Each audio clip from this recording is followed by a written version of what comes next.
እባላለሁ እና ስለ የተባበሩት መንግስታት እና ስለ ዩናይትድ ኔሽንስ በአማርኛና በእንግሊዝኛ ለመናገር እፈልጋለሁ። እና ምንድነው ባህሪ ነው የአንድ ሰው ባህሪ ነው እና እሱም መተባበር ነው።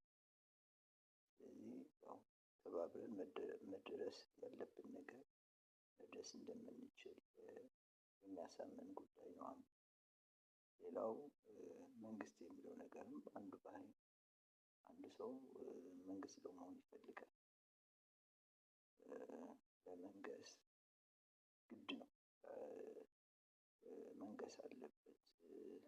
የሆነ ነገር አይነግስብህም አንተ ነው የምትነግስበት። ስለዚህ ያው በእንግሊዝኛውም ዩናይትድ ኔሽንስ ሚንስ that's a behavioral change. So it is that's a life a life of behavior. It means it is united. So as united we can be ourselves, or by united we can be to get our aim. And the second one is nations means it is a universal behavior. So it is never change. ስለዚህ እንደዛውም ኃላፊነት የሚለውም በጽህፈት ያለው ያለው ስልጣን ብዙም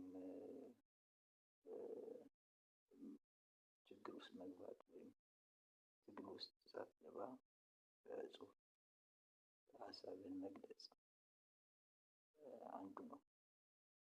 So United Nations Secretary means it's all about how to fight only by writing, and you will be express your aim to the people it makes them to believe you. በዚህ ሁኔታ ነው ጸንተን የምንነግራችሁ ማለት ነው። ስለዚህ ብዙም አሳልፈናል። ስለዚህ ያው